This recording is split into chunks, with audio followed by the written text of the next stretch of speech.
Déjame contarte una historia real. Los expertos dicen que empezó en el Oriente, incluso otros dicen que fue en China, y se esparció por todo el mundo. Y había pánico en las calles, y los gobiernos no sabían qué hacer, y empezaron a cancelar eventos, festivales, reuniones, y la economía se derrumbó.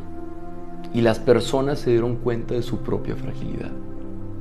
¿Te suena familiar esta historia? Te acabo de narrar un poquito de lo que fue la peste antonina, una pandemia que atacó el Imperio Romano en el año 165 después de Cristo. Y esta pandemia lo que hizo fue que asesinó entre 10 y 18 millones de personas. Si nos damos cuenta, ya hemos vivido esto. Y a mí lo que se me hace bien interesante es que, ¿qué fue lo que hizo el emperador Marco Aurelio en ese tiempo? En lo personal hubo 3 cosas que a mí me inspiraron muchísimo.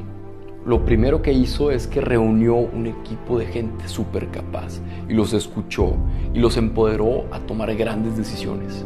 Lo segundo es que después de armar un equipo de ensueño fue a combatir la recesión económica y vendió posesiones del imperio para ayudar a la gente más vulnerable. Incluso vendió posesiones de su misma esposa para poder salir adelante.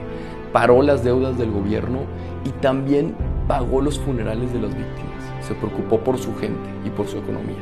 Y lo tercero, cuando Roma estaba lleno de cuerpos y él teniendo toda la capacidad para irse y salvarse, decidió quedarse. Y fue a los funerales y ayudó a la gente y dio discursos. Fue el líder que todo el mundo necesitaba.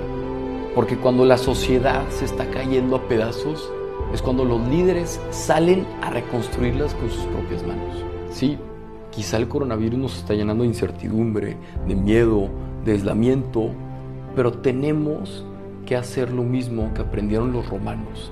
Tenemos que hacer equipo, tenemos que colaborar, tenemos que ser solidarios, tenemos que ver por los más vulnerables y ayudarnos entre nosotros, pero sobre todo tenemos que ser más humanos y empatizar y colaborar y ayudar. Entonces, ¿qué podemos hacer? Primero, dar gracias por todo lo bueno que está pasando, porque estamos más unidos que nunca, aunque no podamos abrazarnos.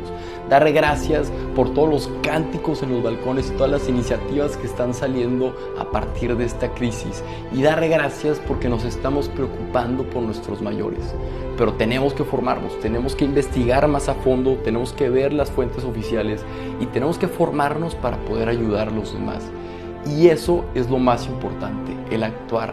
Tenemos que ver qué podemos controlar y qué no podemos controlar. Y así hacer lo mejor que podamos con lo que tengamos. Pero sobre todo, tenemos que ser esa persona que nuestro prójimo necesita.